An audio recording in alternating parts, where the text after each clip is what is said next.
বছর ঘুরলেই রাজ্যে বিধানসভা নির্বাচন এখন থেকে প্রস্তুতি শুরু করে দিয়েছে বিভিন্ন রাজনৈতিক দল। এক্ষেত্রে হিন্দু ভোট একজোট করে নির্বাচনে জিততে মরিয়া বিজেপি। সেই লক্ষ্যে বিভিন্ন জায়গায় পোস্টার, ফ্লেক্সে স্লোগান দেখা যাচ্ছে বিজেপির। পাল্টা স্লোগান নিয়ে ময়দানে নেমে পড়েছে তৃণমূল। এরই মাঝে নয়া স্লোগান নিয়ে দেওয়াল লিখন রাজ্যের শাসক দলের। পশ্চিম মেদিনীপুর জেলার চন্দ্রকোনা 2 নম্বর ব্লকের ভগবন্তপুর 2 নম্বর গ্রাম পঞ্চায়েতের মহেশপুরে 26-এর বিধানসভা ভোটের আগে জোর কদমে শুরু হয়েছে দেওয়াল লিখন। মহেশপুরের প্রাইমারি বুথে ভগবন্তপুর 2 নম্বর গ্রাম পঞ্চায়েতের উপপ্রধান মোনাজুর মোল্লার উদ্যোগে এই কর্মসূচি নেওয়া হয়েছে। এই দেওয়াল লিখনে বিজেপির বিরুদ্ধে যেমন সাম্প্রদায়িকতার অভিযোগ তোলা হয়েছে, তেমনি দেওয়া হয়েছে সম্প্রীতির বার্তা। এখানেই শেষ নয়, চন্দ্রকোনার মহেশপুরে তৃণমূলের দেওয়াল লিখনে উঠে এসেছে ভাইরাল গান ননি। দেওয়াল লিখনে এই গানকে নকল করে বিজেপিকে কটাক্ষ করে লেখা হয়েছে, ছি ছি ছি বিজেপি ছি, নীরবকে চিনলি, ললিতকে চিনলি, মানুষকে চিনলি না, 15 লক্ষ দিবি বলে কথা রাখলি না, ছি ছি ছি বিজেপি ছি ছি ছি। চলুন আপনাদের দেখাই কি কি লেখা রয়েছে দেওয়ালে, দেখুন।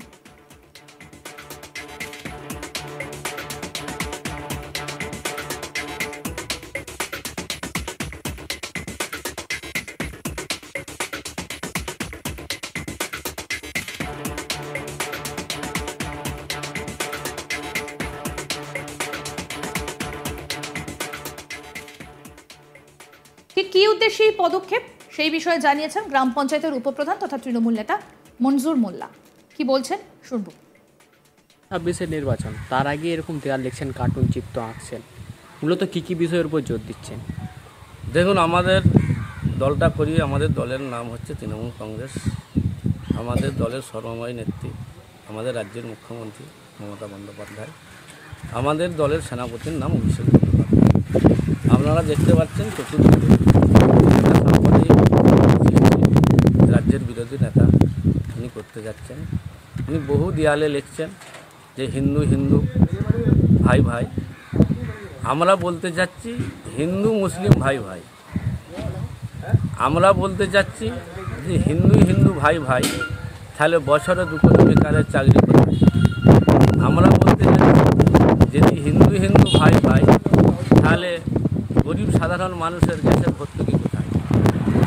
আমরা বলতে যাচ্ছি হিন্দু মুসলিম ভাই ভাই। আমরা এই সম্প্রীতির বাংলাতে 2026-এ আবার দিদি সরকার চাই। এটা কি মূলত 26-এর বিধানসভা? হ্যাঁ, অবশ্যই 26-এর বিধানসভাকে আমরা লক্ষ্য রেখে আমরা কিছু দেয়াল সাথে, যেহেতু আমরা হিন্দু মুসলিম একসঙ্গে বাস করি, আমাদের নিজেদের মধ্যে যে বিভাজন সৃষ্টি করছে, আমরা সবাইকে একসঙ্গে। নতুন তো একটা ট্রেন্ডিং ছিড়ানো নিচ্ছে, সেটাকেও তো কটাক্ষ করি, সেখানে মূলত কাদের কাদের নাম উল্লেখ করেছে? দেখুন, যারা এত কিছু বলছে, আমরা বলতে চাচ্ছি যে বিজেপি কি করলো। বাংলার মানুষ বলতে চাচ্ছে, ভারতবর্ষের মানুষ বলতে চাচ্ছে যে বিজেপি দেশের জন্য কি করেছে। তো সেটাই যে এত কিছু করার পরও বাংলার মানুষ, দেশের মানুষ ছি ছি করছে, যে ছি বিজেপি ছি। এত গেল, এত টাকা গেল, রেল গেল, বিমান গেল, করলিটা কি? শুধুমাত্র ধর্মের দোহাই দিয়ে কোনো কাজ নেই, চর্চা নেই, উন্নয়ন নেই, কোনো কিছু নেই। ভোট এলেই আসে, শুধুমাত্র সাম্প্রদায়িক রাস্তাটি খোলা আছে, সাম্প্রদায়িক দ্বন্দ্ব লাগিয়ে মানুষকে বিভাজন করে বাংলায় শান্ত বাংলাকে অশান্ত করে ভোটে আসতে যাচ্ছে।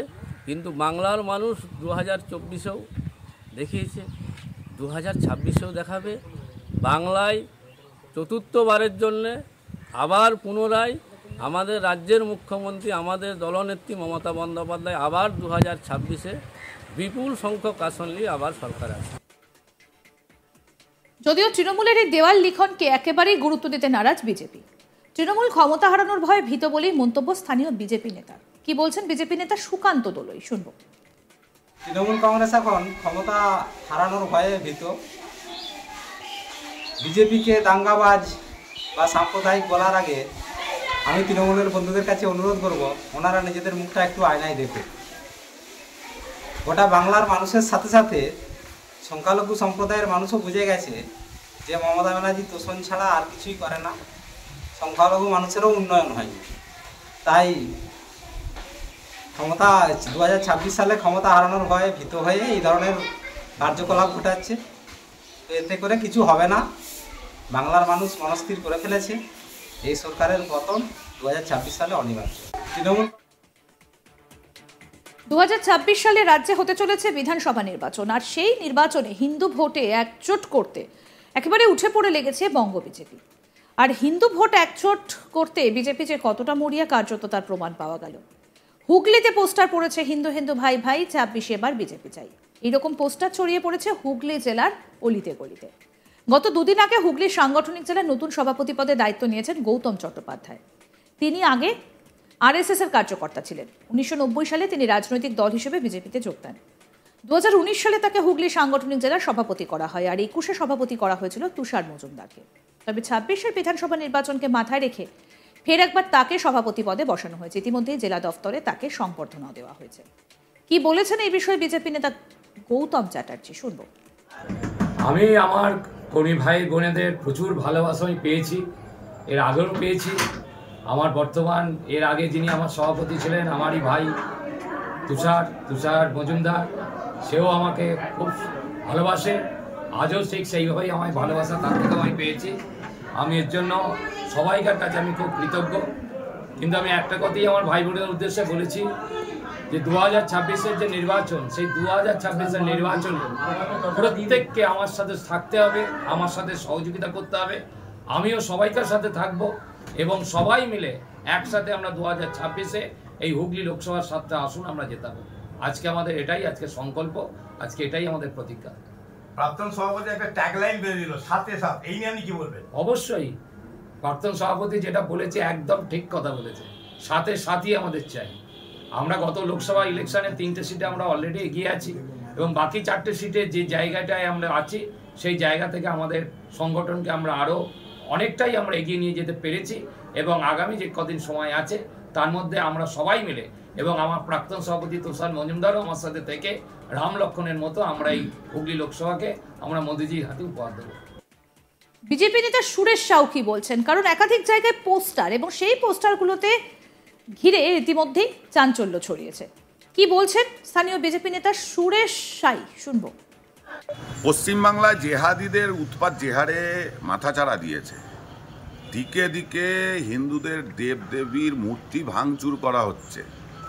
একের পর এক দেখছি আমরা রোহিঙ্গারা এখানে এসে বসতি স্থাপন করে ফেলছে, আর সেগুলো সম্পূর্ণ হচ্ছে এই তৃণমূল দ্বারা। সুতরাং আগামী দিন এই পশ্চিমবাংলা যেন ওই বাংলাদেশে পরিণত না হয়, বাংলাদেশের হিন্দুদের মতন অবস্থা পশ্চিমবাংলার হিন্দুদের যেন না হয়, সেই জায়গায় দাঁড়িয়ে সকল হিন্দুকে এক হওয়ার প্রয়োজন আছে।